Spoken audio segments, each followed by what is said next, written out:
রোজ রোজ রুটি পরোটা খেয়ে বোর হয়ে গেছো? তাহলে একবার আমার মতন করে আলু বাটার নানের রেসিপিটা বাড়িতে বানিয়েই ফেলো। প্রত্যেকে খেয়ে তোমার প্রশংসা করবে, মুখে দিলে একদম মিলিয়ে যাবে। যেমন নরম তুলতুলে সেমনি খেতেও কিন্তু দুর্দান্ত। আমি তো বাড়িতে বানিয়েছি, সবাই বলে বসলো এত সুন্দর, মুখে দিলেই মিলিয়ে যাচ্ছে। কি দিয়ে বানিয়েছো গো? তাই চলো বেশি না বকে রেসিপিটা তোমাদের সাথে শেয়ার করে নিই।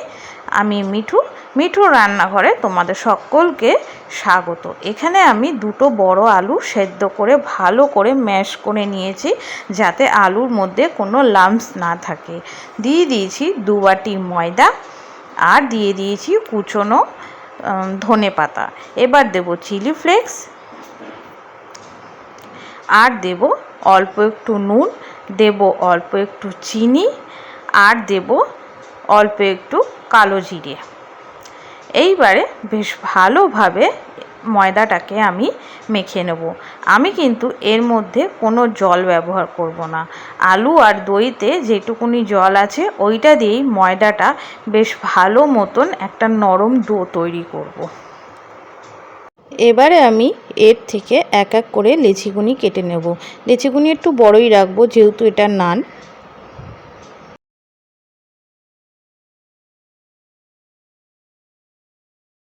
এই আলু বাটার নানটা দিয়ে তোমরা চানা মশলা, পনির, আলুর দম সব কিছু দিয়েই খেতে পারবে। তোমরা চিকেন কষা দিয়েও খেতে পারবে। আর এতটাই নরম হয় যে মুখে দিলেই কিন্তু মিলিয়ে যাবে। এখানে আমি নানগুনি দেখো বেলে নিচ্ছি। নানগুনি খুব একটাও বড় করব না, মিডিয়াম সাইজের মতনই নানগুনি আমি বেলে নেব। নানটা কিন্তু আমার বেলা হয়ে গেছে। এখানে আমি একটা চাটু গরম করতে বসিয়ে দিয়েছি। এবারে আমি নানটা এর মধ্যে দিয়ে দিলাম। এক পিঠ সেঁকা হয়ে গেলে আমি আবারও উল্টে দেবো আর এক পিঠ সেঁকার জন্য।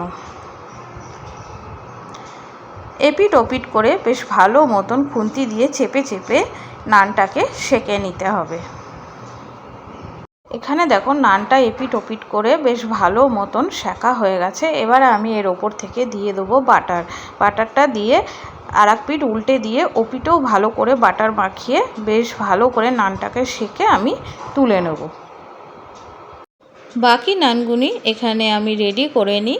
তোমরাই বলো তোমাদের এই আলু বাটার নানের রেসিপিটা কেমন লাগলো। আমার কিন্তু এখানে প্রত্যেকটা নান রেডি হয়ে গেছে। তোমাদের যদি ভালো লেগে থাকে এই আলু বাটার নানের রেসিপিটা, তাহলে কিন্তু আমাকে জানাতে ভুলো না। এই দেখো পারফেক্ট আলু বাটার নান আমার রেডি, একদম নরম তুলতুলে। তাহলে আজ আসি, টাটা।